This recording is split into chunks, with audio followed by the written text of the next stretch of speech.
Kuya, Pawi, may sakit pa ako. Huwag niyo muna akong pagalitan. Yun na nga, Gamay eh. May sakit ka nga, di ba? Talagang, nag-imbita ka pa ng mga tao rito?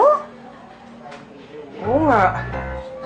Tsaka, kailangan lahat sila pumunta dito? Lahat ng boss mo?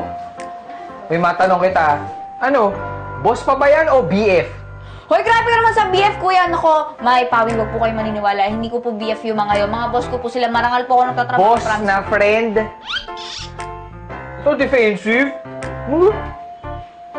Hilo ako. Wala naman po kasi talagang mali siya yung pagdalaw nila dito eh. Pati nga po ako nagulat eh. Pero ganun lang talaga yun. Si Sir Jai siguro pinagpa-practice niyo yung pagiging doktor niya sa akin. Si Sir Yuan naman, natatakot siya na tatakasan ko siya. Kaya lapit siya ng lapit sa akin kasi baka hindi ko bayaran yung utang ko sa kanila. Si Andoy, tsaka si Ethan, talagang mababait lang po yung mga yun. Tsaka na-impluensya na rin sila ni Lola Madge. Yun lang po yun.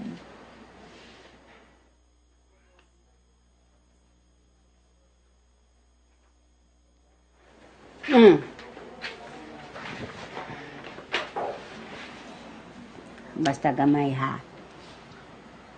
Kung manliligaw man yung mga yan, Team Andoy ako. Ay, basta ako. Team Ethan ako. Team Ethan, anak. Tinulungan ako sa mamay mo mag-propose. Pawi, walang ganyan. Really? Ano ba? Tama si Mamay. Team Andoy ako. Ay, teka. Baka wala akong mapala doon. Team Jai. Team Jai. Alam ko may-ari yun na auto shop eh. Baka mabigyan pa tayong kotse. Ay, doon tayo sa mas mayaman ha. Team Ethan. Nabalitaan ko parang he's the Prince of United Kingdom or something. Ay, hindi. Alam ko na. Team Yuan. Chinese yun. Magaling sa business at magaling...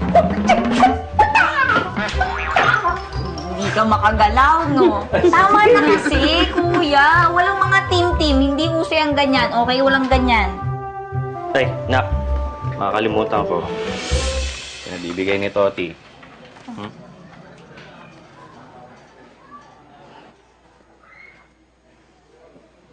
Sweet naman ni Toti. Pakisabi po sa kanya salamat.